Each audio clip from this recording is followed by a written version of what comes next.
नमस्ते मेरे भाई, नमस्ते मेरी बहन। कितना फाड़े हो लिख दो नीचे। सबसे इंपॉर्टेंट चीज ये है, दुनिया में आंधी आए तूफान आए भाई तुम काम करते रहो। कितना पढ़े हो नीचे लिख दो। आज पढ़ने का दिन है, कौन सी किताब पढ़ो नाम लिखो, कितने पन्ने पढ़े ये नीचे लिखो। अगर नहीं पढ़ रहे हो तो भाई कर क्या रहे हो। ये अनिवार्य होना चाहिए, तुम दिन में कुछ ना कुछ पढ़ो। अगर खाली बैठे हो तो स्क्रोलिंग मत करो, वो चीज पढ़ लो। सोने से पहले एक पुस्तक होनी चाहिए हाथ में, फोन नहीं। चाहे कहानी पढ़नी है, चाहे कविताएं पढ़नी, चाहे फिलोसफी पढ़नी है, चाहे सेल्फ हेल्प पढ़नी है, उससे फर्क नहीं पड़ता, पढ़ते रहो। सोचना कितने तरीके से सीख सकते हो, सबसे खतरनाक चीज ये है। जिससे काम नहीं होता अटैक मोड उठाओ। आज सारे अटैकर्स के पास न्यूज़लेटर आने वाला है। इमोशन रेगुलेशन में 6 तरीके क्या होते हैं जिससे आप रेगुलेट कर सकते हो, आपके पास आने वाला है। अटैक मोड एक प्रोडक्टिविटी बूस्टर टूल है जिसमें आप भैया अपना काम कैसे करना है, कैसे ब्रेक डाउन करना है, हफ्ते की परफॉर्मेंस क्या चल रही है, कितने टास्क किए, कितना नहीं किए, अध्ययन करना, ध्यान करना, सब कुछ दिया है। अपने जीवन को सबसे खतरनाक सक्षम रूप पे ले जाना, उसके लिए बनाया अटैक मोड। इलेक्शन कमीशन का रिस्पॉन्स आ गया है, बहुत ही डिटेल, आई थिंक पता नहीं कितने घंटे की ये वीडियो है, बट हम यहाँ पे क्लिप्स और जो मेन पॉइंट है उस पर बात करेंगे। राहुल गांधी के अगर हमें लिस्ट डाउन कर रहे हैं, I think 1 lakh, around 1 lakh voters का डेटा उन्होंने शेयर किया था। पहला चीज, उस डेटा में उन्होंने पाया था कि काफी नाम रिपीट हुए हुए हैं। उन्होंने पाया हुआ था एड्रेस 0 है। उन्होंने पाया कि माता पिताजी का नाम टेढ़ा मेढ़ा है एकदम ही। एक एड्रेस में 80 लोग रजिस्टर्ड हैं। और भी चीजें थी। CSV बेसिकली फाइल या XML फाइल, जो लोग को पता है वो बता सकते हैं इसके बारे में। आई थिंक स्प्रेडशीट और एक्सेल वाली जो फाइल्स होती हैं उस फॉर्मेट में मांगी गई थी कि अगर आप डेटा दे पाओ। इलेक्शन कमीशन ने कहा सिर्फ PDF में ही डॉक्यूमेंट मिलेगा। अगर सिंपल CSV या XML फाइल में अगर मिल जाए, बहुत ईजी हो जाता है डेटा बेसिकली मैच करना, या जितने भी टास्क जिसको भी आता है एक्सेल वो बता सकता है, नीचे लिख सकता है, कितना ईजी हो जाएगा। पैटर्न्स ढूंढना, कैटेगरीज बना के देख लेना, इनके पॉइंट बाय पॉइंट देखते हैं। सबसे बड़ी मतदाता सूची हमारे पास है, लगभग 90 करोड़ से 100 करोड़ के बीच में।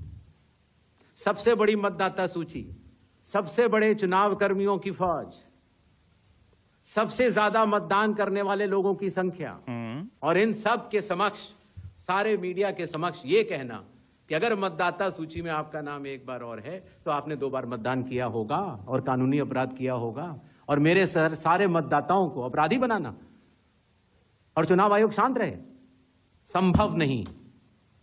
हलफनामा देना होगा या देश से माफी मांगनी होगी, तीसरा विकल्प नहीं है। आपके माध्यम से मैं यह भी कहना चाहता हूं, अगर 7 दिन में हलफनामा नहीं मिला तो इसका अर्थ ये सारे आरोप निराधार हैं, और हमारे मतदाताओं को यह कहना कि वो फर्जी हैं, इसके ऊपर जो भी इस बात को बोल रहा है उसको माफी मांगनी चाहिए। Okay, so I think the argument here is, अगर लेट्स से हमारे पास लिस्ट है जिसमें हम ये प्रूव कर सकते हैं 10 लोगों का नाम लेफ्ट राइट है फॉर एग्जाम्पल, जो कि एसेंशियली राहुल गांधी का क्लेम है। इतना डेटा हमें आपके सिस्टम द्वारा प्राप्त हुआ है। इस डेटा में हमने इतनी सारी परेशानियां, प्रॉब्लम्स पाई हैं, तो ये डेटा पॉइंट को हम कहेंगे A। किन लोगों ने वोट किया वो हो गया B। ये डिस्टिंक्शन बहुत इंपॉर्टेंट है क्योंकि यहाँ पे इस डिस्टिंक्शन की बात कर रहे हैं ये कि आपके पास लेट्स से A डेटा है, आप ये प्रूव नहीं कर सकते कि A में अगर लेट्स से नाम रिपीट हुए हैं, इसका मतलब ये नहीं है कि एक नाम वाले इंसान ने 2 बार वोट किया है। तो बहुत ही लॉयर पर्सपेक्टिव से, साइंटिफिक पर्सपेक्टिव से, एकदम कहो कि 100% लॉजिकली प्रूव करने के पर्सपेक्टिव से ये चीज प्रूव नहीं करती। ये बात कर रहे हैं हम। इसी को हम ऑपोजिट भी देख सकते हैं कि ये भी डिस्प्रूव नहीं करती कि ये नहीं हुआ। यानी कि इस लिस्ट में 10 नाम का प्रॉब्लम है, 10 लोग, 20 लोग, समथिंग। तो ये इसका मतलब नहीं है कि वोटिंग में भी प्रॉब्लम हुई है। That's essentially the argument. हम प्रूव नहीं कर सकते इसको। एंड याद रखना, जिंदगी में ये बहुत गंभीर चीज है। जब भी आप किसी भी तरह के लीगल उसमें चले जाते हो, कोर्स में, इवन साइंस में, दोनों में एक चीज होती है, आपको प्रूफ चाहिए। हाइपोथेसिस एक चीज हो गई, हाइपोथेसिस और प्रूफ में फर्क ये होता है, हाइपोथेसिस हुआ है, हो सकता है, तो इसलिए साइंस में इस हाइपोथेसिस को फिर रिसर्च द्वारा टेस्ट किया जाता है। प्रूफ होता है कि ये हुआ। तो ये काइंड ऑफ कह रहे हैं कि आप हाइपोथेसाइज कर सकते हो, लेकिन आपने क्लेम किया कि ये हुआ है, ये आप प्रूव करके दिखाओ। ये है इनका एसेंशियल आर्गुमेंट, साइंटिफिक और लीगल पॉइंट ऑफ व्यू से। इसी को अगर आप फ्लिप करो कि इवन तो ये प्रूफ नहीं है, तो इसका मतलब ये नहीं कि ये नहीं हुआ। दोनों में आई डोंट नो है। जो भी जर्नलिस्ट हो गया, डेटा साइंटिस्ट हो गया, वो प्रोबेबिलिस्टिक हो सकता है आपको नंबर दे पाए, मैं नहीं दे सकता, मेरा डोमेन नहीं है। ये चीजें कभी भी जिंदगी में 0 और 100 नहीं होती। यानी ये जो कह रहे हैं ये सही भी है कि आपने जो कहा कि लिस्ट में डिस्क्रिपेंसीज हैं, वो हैं। अगर है भी तो इसका मतलब ये प्रूव नहीं होता कि वो लोग जो आप कह रहे हो उन्होंने वोट किया है, या 2 लोगों ने वोट किया है। इस देश में 1 वोट 1 पर्सन या 1 पर्सन 1 वोट पॉलिसी है। अब इसमें बहुत ज्यादा डेटा चाहिए। डिडक्टिव रीजनिंग में हमारे पास जो प्रेमिसेस होते हैं जिसके बेसिस पे हम कंक्लूजन ड्रॉ करते हैं, तो प्रेमिसेस फैक्चुअल होते हैं, इसलिए कंक्लूजन फैक्चुअल होता है। इसको डिडक्टिव रीजनिंग में पुट करने के लिए हमें क्या करना पड़ेगा, हमारे पास नेशन वाइड वोटर रोल या जितना भी है उसका XML या CSV ऐसी फाइल जिससे हम बैठ के आराम से टैली कर सकते हैं, मतलब जो भी सिस्टम बनता है देखने का, चेक करने का जो उन्होंने किया। पहले तो आपको ये डेटा चाहिए। डिडक्टिव रीजनिंग के लिए आपको पहले डेटा चाहिए ब्रॉड, एक कंस्टिट्यूएंसी का नहीं। थोड़ा सा मेरे को जुकाम है इसलिए थोड़ा सा शब्द बोलने में परेशानी हो रही है, तो आपको सिलेक्टिव एक कंस्टिट्यूएंसी से, क्योंकि आप जनरलाइज नहीं कर सकते नेशन लेवल कंक्लूजन्स। हम यहां पे वापस बात कर रहे हैं इकोलॉजिकल वैलिडिटी की।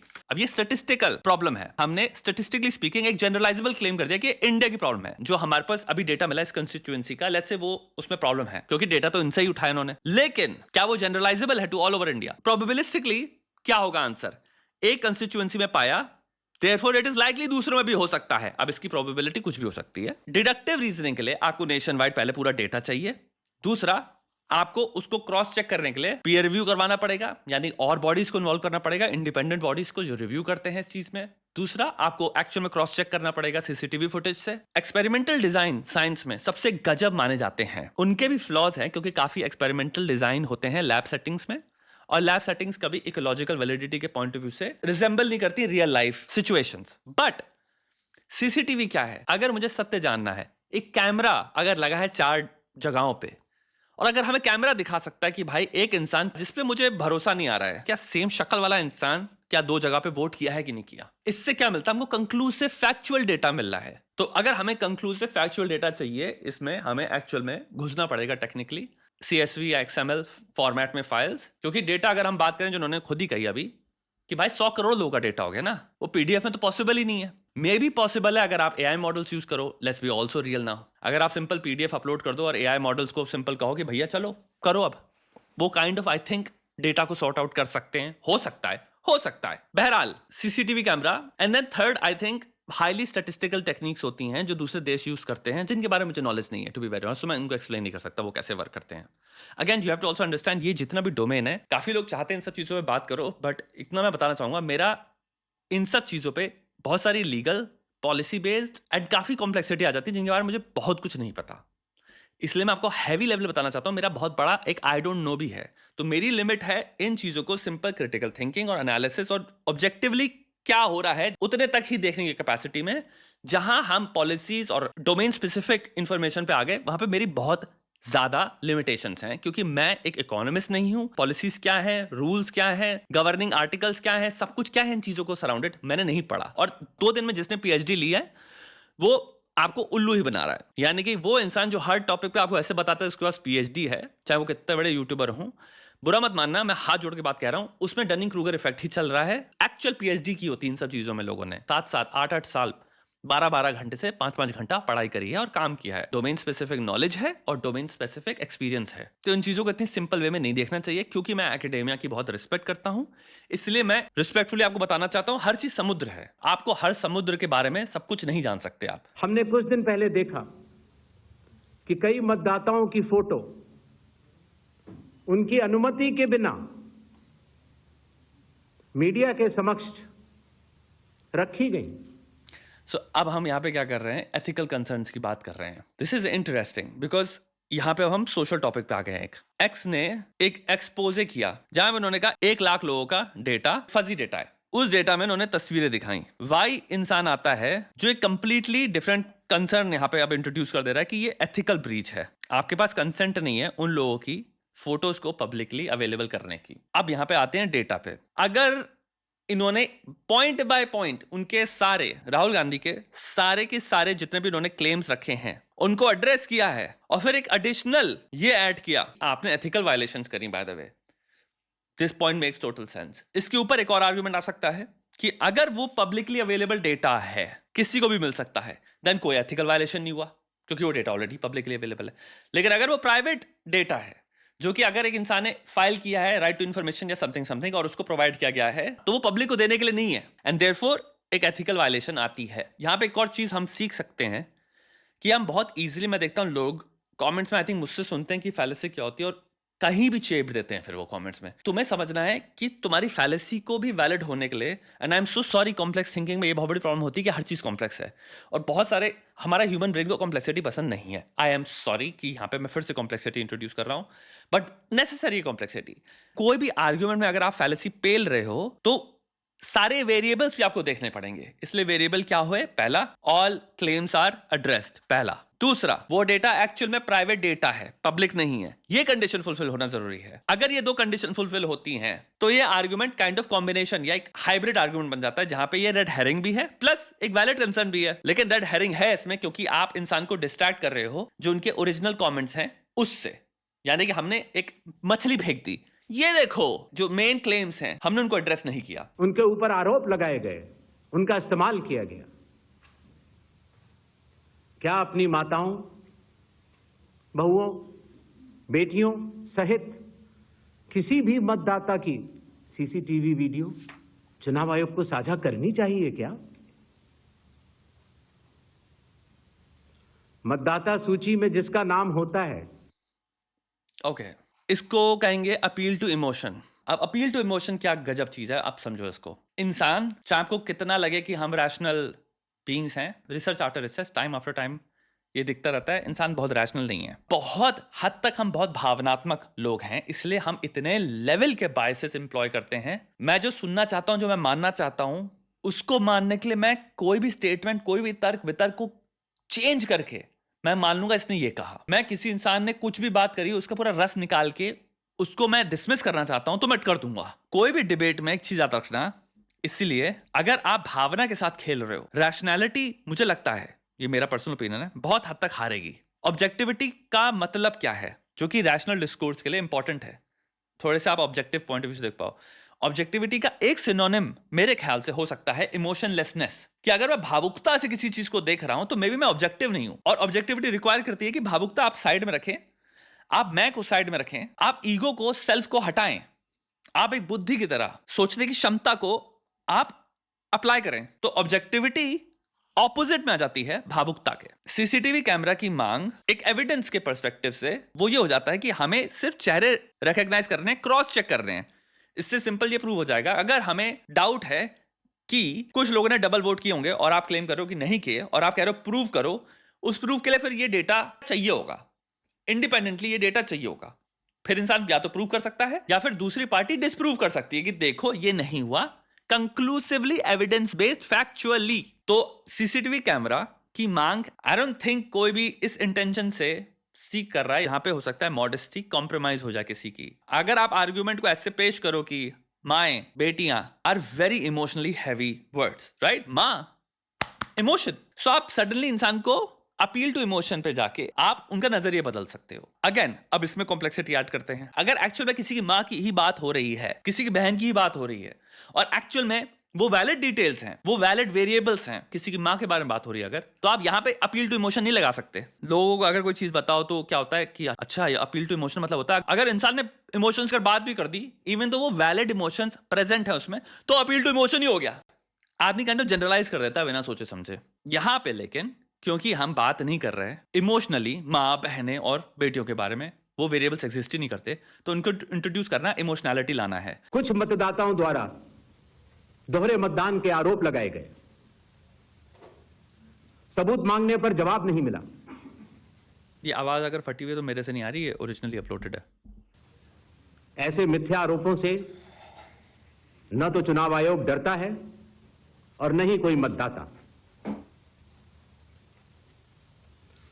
जब चुनाव आयोग के कंधे पर बंदूक रखकर भारत के मतदाताओं को निशाना बनाकर राजनीति की जा रही हो, तो आज चुनाव आयोग सबको स्पष्ट करना चाहता है कि चुनाव आयोग निडरता के साथ सभी गरीब, अमीर, बुजुर्ग, महिला, युवा सहित सभी वर्गों और सभी धर्मों के मतदाताओं के साथ बिना किसी भेदभाव के चट्टान की तरह खड़ा था, खड़ा है और खड़ा रहेगा। आई थिंक इसमें मुझे कुछ कहने की जरूरत नहीं है।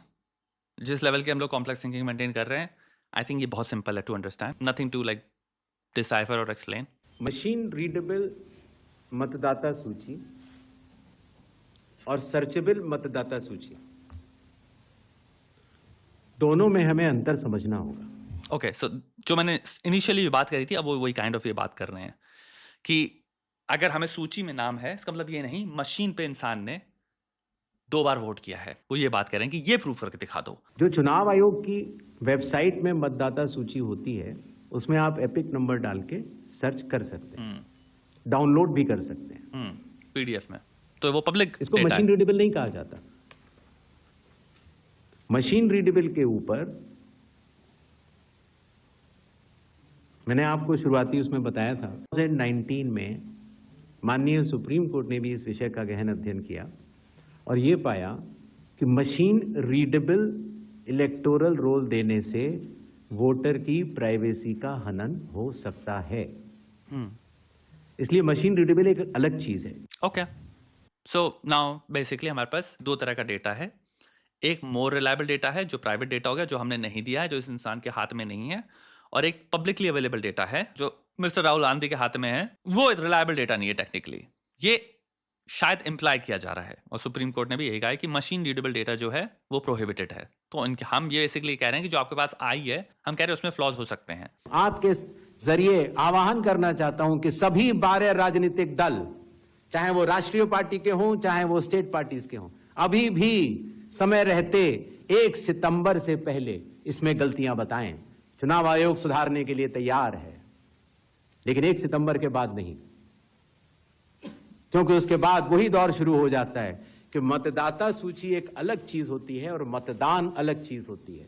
या जो स्टार्टिंग में मैंने बात कही। सो अब इस पर दबा के मीम्स बन रहे हैं, एंड मीम्स मैं शेयर करूंगा नहीं। होमलेसनेस वाली बात करी है कि जो जीरो एड्रेस है वो होमलेस लोग हैं। नाम अगर रिपीट हुए हैं तो वो कह रहे हैं कि एक्चुअल में देश में बहुत सारे लोगों के नाम होते हैं तो इसलिए रिपीट हुए हैं, जिसपे अब अगेन बहुत सारे कोई कॉमन सेंसिकल तुम क्वेश्चंस पुट कर सकते हो। डुप्लीकेट अगर एंट्रीज हुई हैं तो वो ये सेम लॉजिक लगा रहे हैं कि भाई इसका मतलब ये नहीं डबल वोटिंग हुई है। आई डोंट नो, जो पिताजी के नाम में XY लिखा हुआ था उसका क्या आंसर है, मे बी उन्होंने दिया है। लास्ट चीज जो हम बात कर ले, मेरा कर्म जो है, जिस चीज में मुझे सबसे ज्यादा मजा आता है इस पृथ्वी में, वो है सोचना। मैं नहीं कह रहा मैं बहुत बढ़िया सोच लेता हूं, 2 कौड़ी का सोचता हूं लेट्स से मैं, लेकिन मैं चाहता हूं कि हम सब सोच पाए। सोचना कार्य का गोल है, मिटावट ऑफ बायस, यानी कि एक कोशिश, प्रयत्न है कि हम बायस को कितना रिड्यूस कर सकते हैं। काफी लोग कहते हैं क्रिटिसाइज करो। द डे क्रिटिसिज्म पे मैं आ गया, जितने लोग भी साथी संबंधी, जो इस वक्त मैं आपकी बात कर रहा हूं, जो हम बैठे थे साथ में, आज जो अभी गले में हाथ डाल के बैठ सकते हैं, क्योंकि आप इजीली कह सकते हो मुझे नहीं पता ये क्या है, ये राइट विंग है, लेफ्ट विंग है, क्या है, जो सत्य बात है। अगर आप मेरे एनालिसिस का वीडियो दिखोगे, 1000 से लेकर 10,000, मुझे नहीं पता कितने घंटे का कंटेंट मेरा पड़ा है, आप पाओगे ऑक्टोपस का मॉडल, जो मैंने ऑलरेडी बात करी हुई भी है। जीवन में ऑक्टोपस रहो, जहां पे reasoning, empirical evidence, things make sense, longevity में वेलबींग इंश्योर करेगा, समाज की वेलबींग इंश्योर करेगा। तो ऑक्टोपस मॉडल होता है कि आप जो ये स्पेक्ट्रम है या जो खाने हैं, centrist, neo classical, liberal, progressive, conservative, far right या कि फैशिस्ट हो गए, भाई आप ऑक्टोपस रहो। अगर आप रीजनिंग और रैशनैलिटी से चल रहे हो तो आपका एक पैर होगा, हो सकता है सेंट्रिस्ट में, एक पैर होगा, क्योंकि ऑक्टोपस के 8 होते हैं, एक होगा हो सकता है लिबरल में, 3 हो सकता है कंजर्वेटिज्म में हो, 2 हो सकता है प्रोग्रेसिविज्म में हो, जो आपका दिमाग में उड़ जाए कि कैसे मैं मान सकता हूं, but suddenly it makes absolute insane sense इस पर्टिकुलर पोजीशन में। जब आप लॉजिक से देखते हो, यूटिलिटेरियन अप्रोच है आपकी थोड़ी सी, यानी कि सबका बेनिफिट हो, पता नहीं कैसे, जब आप इस तरह से उस सिचुएशन को देखते हो तो आपको पता भी नहीं है, आप पाते हो अपने आप को इस खाने में, और आप कहते हो मैं तो इस खाने से नफरत करता हूं। जब तक मैं सोच रहा हूं मैं कोई भी टॉपिक टच कर सकता हूं, जहां मैं आउटरीच के धंधे में आ गया। लोगों की मांग यही है, और आप बुरा मत मानना, आपकी मांग है repetition of reflection of what you see every day. 99.99% channel outreach ही कर रहे हैं। इस वीडियो में एनालिसिस हुआ, अगर ये आपको 2 कौड़ी का लगा तो आप मत देखो, मुझे ये करना पसंद है भाई। एनालिसिस प्योर ग्रेड सोचने की क्षमता को इंक्रीज करता है, और एक ऑब्जेक्टिविटी से हम देख पाते हैं चीज को। तुम लोग से मेरी यही विनती होगी, ऑक्टोपस बनो लाइफ में। 50 पर्सपेक्टिव से देखने के बाद, पढ़ने के बाद, कि हाँ लॉन्ग टर्म में बहुत फायदेमंद है ये, समाज के लिए भी, मेरे लिए भी, वो चीज मुझे अच्छी लगेगी। उसके बाद पोजीशन गई भाड़ में। नहीं है भाई हमें एक ग्रुप में फंसने वाले, नहीं चाहिए हमें किसी भी ग्रुप का फायदा, नहीं चाहिए। थिंकर को फर्क नहीं पड़ना चाहिए ये इन ग्रुप और आउट ग्रुप, अरे तुम इस ग्रुप के नहीं हो, उस ग्रुप के नहीं हो, ये एक बहुत ही मूर्ख बुद्धि सोचती है। सब बुरा मत मानना, ये मूर्ख बुद्धि के ख्याल हैं, और मूर्ख ही बॉक्स करना चाहता है इंसानों को। जिंदगी में जो चीज सही लगती है मुझको, उसका वर्णन मैं हमेशा करता हूं। जो सही लगेगा वो मैं हमेशा बोल दूंगा। बाकी तुमको सुचवाने का काम है मेरा, सुचवाऊंगा मैं। ये कह लो तुम्हारा सेनपाई हूं मैं, अपर क्लासमैन हूं मैं, टीचर भी नहीं हूं। तुम हो सकता है मुझसे बेहतर हो इस चीज में। तो जितने लोग इसमें इंटरेस्टेड हैं सिर्फ वही चैनल को देखें, बाकी सब अनसब्सक्राइब कर दो प्लीज। मेरी आप सबसे विनती है। बाकी अपना काम करो, अपनी जिंदगी में खतरनाक बनो, फाड़ के हाथ में रख दो भाई बहन भाई सब। जिंदगी छोटी सी है, एक दिन मर जाएंगे, इसको तगड़े रूप में जीना है। और काफी लोग पूछे थे किताब का, किताब मैं लिख रहा हूं, अगले साल आ रही है किताब भी, टेंशन ना लो, उसमें भी आनंद ही आनंद आएगा। बाकी काम करो भाई।